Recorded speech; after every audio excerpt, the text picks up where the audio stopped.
This week felt like a storm brewing inside my own home. My wife, Clara, didn't shout, didn't fight, but the words she spoke cut deeper than any argument ever could.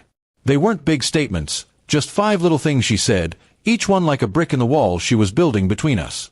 I listened carefully, and by the end of the week, I knew our marriage was done. What she didn't know was that I had already decided she would feel the sting of her choices just as much as I did. It began on Monday. Over breakfast, she casually said, "I don't feel like we're on the same team anymore." Her tone wasn't angry, it was almost cold, like she was stating a fact. I looked at her across the table, remembering the years we spent lifting each other up, and realized she was already letting go. I didn't argue, I just filed the words away in my mind. On Tuesday, she said, "Sometimes I wonder what my life would be like if I hadn't settled down so young." That word, settled, burned me alive inside. Settling was what you did for less, not for love. I felt like she was telling me our years together were a compromise, not a choice. That night, while she scrolled on her phone beside me in bed, I stared at the ceiling, already imagining a life without her. Wednesday came with its own dagger. She told me, "You don't inspire me anymore."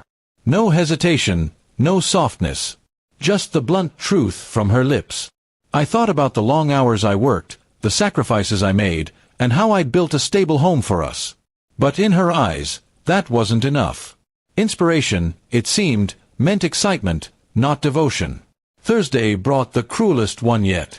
She looked me straight in the eye and said, "I don't think I love you the way I used to." That was it. No explanation, no attempt to fix anything. Just a statement of fact. It was the moment I stopped pretending. I knew right then that this marriage was a cage, and she had already found the door out. Friday was the confirmation I didn't even need but got anyway. She sighed over dinner and muttered, "Maybe we'd both be happier if we weren't together." The 5th and final nail in the coffin. I sat there, chewing my food slowly, hiding the fire rising in my chest. She thought she was softening the blow, but all she did was light the fuse for my resolve. I didn't argue, didn't beg, didn't even let her see the storm she'd stirred in me. Instead, I smiled politely, nodded, and told her, "You might be right." That night, while she slept, I made my plan. If she thought life without me was going to be brighter, then I would make sure she truly understood what she was losing. Over the weekend, I gathered everything I had built, bank accounts in my name, investments she didn't even know existed, and the business I had started quietly on the side. She thought we only had the modest savings we managed together, but I had worked in silence, preparing for storms just like this one. On Sunday morning, I told her calmly, "I've been thinking, and I agree. We should separate." She looked surprised, as if she expected me to fight for her, to plead. Instead, I packed my bags that same day and left her sitting in the house she thought she controlled. What she didn't realize yet was that the house wasn't hers to keep. Within a week, the legal papers arrived. I had already transferred the deed of the house back into my name. It had always been mine before marriage. The accounts she thought she'd split were far smaller than she imagined. And the real wealth, the business and investments, were locked safely in my hands.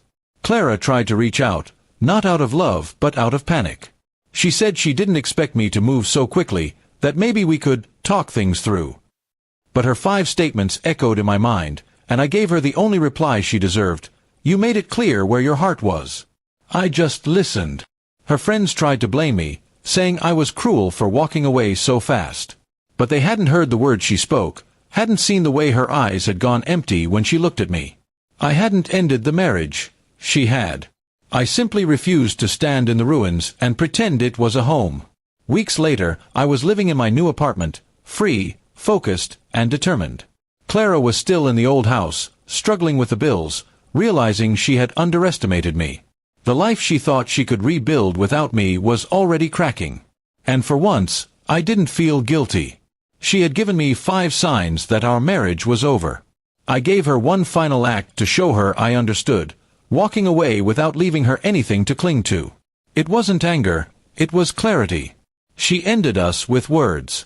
I ended us with action. And as I closed the chapter on that week, I felt nothing but peace. Revenge wasn't in the shouting, or the fighting, or the bitterness. Revenge was in showing her that she had thrown away a man who was far stronger, far wiser, and far more prepared than she ever imagined.